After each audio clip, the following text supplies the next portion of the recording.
ప్రముఖ తెలుగు కథా రచయిత ముళ్లపూడి వెంకటరమణ గుండెపోటుతో మృతి చెందారు. కొంతకాలంగా అనారోగ్యంతో బాధపడుతున్న ముళ్లపూడి తెల్లవారుజామున చెన్నైలో మరణించారు. 1931 జూన్ 28న తూర్పు గోదావరి జిల్లా ధవళేశ్వరంలో జన్మించారు. ముళ్లపూడి అసలు పేరు వెంకటరావు.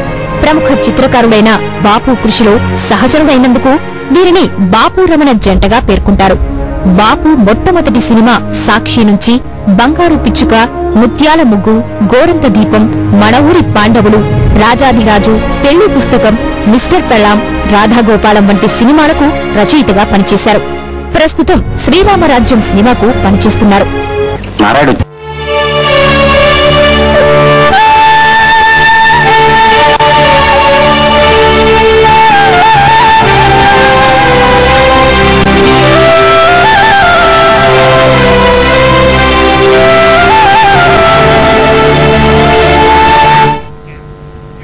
ముళ్లపూడి వెంకటరమణ గారికి నివాళులు అర్పిస్తూ మహాటీవీ ప్రత్యేక చర్చ చేపట్టింది. చర్చలో పాల్గొంటున్నారు ఎంబీఎస్ ప్రసాద్ గారు, శ్రీరమణతో అనుబంధం ఉన్న ప్రముఖ సంపాదకుడు, అలాగే శ్రీరమణ గారు రచయిత, ఇంకా భండారు శ్రీనివాసరావు గారు సీనియర్ జర్నలిస్ట్.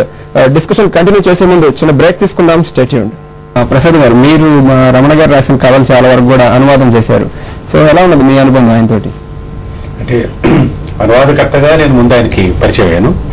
నిజంగా చెప్పాలంటే లక్షలాది కోట్లాది మంది అంటే ఈ ప్రోగ్రామ్ చూస్తున్న వాళ్ళలో నేను ఒకడిని.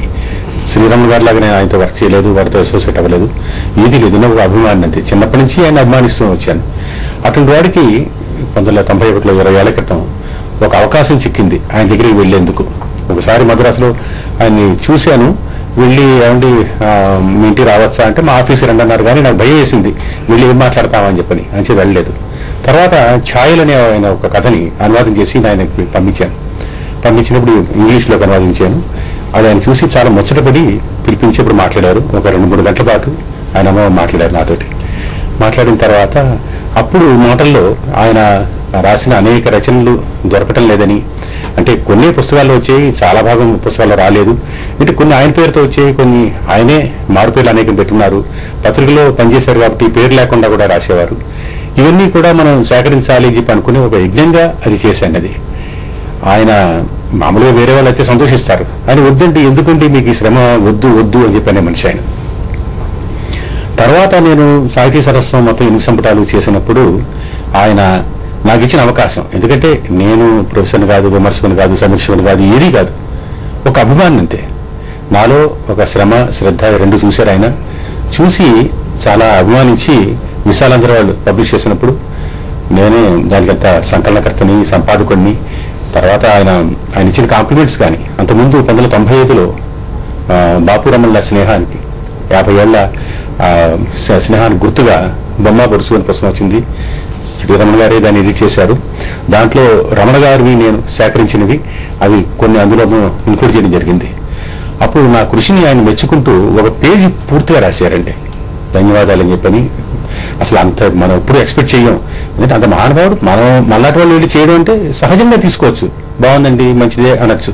కానీ ఒక పేజీ మీద ఇన్ ప్రింట్ ఆయన ఇవ్వడం, అందులో ఆయన ఎంత గొప్పగా రాశారంటే, రమణ గారు మన ప్రసాద్ గారు చాలా కృషి చేశారు, వారి సోదరుడు శ్రీధరు వాళ్ళంతా చేశారు. అందువల్ల వాళ్ళు పెద్ద పని చేశారు కాబట్టి ఆశీర్వదించలేను. వాళ్ళు నాకంటే చిన్నవాళ్ళు కాబట్టి నేను నమస్కారం పెట్టలేను.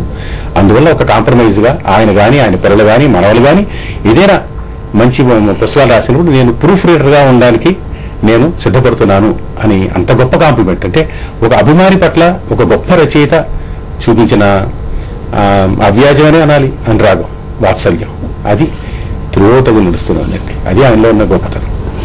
రైట్ శ్రీనివాసరావు.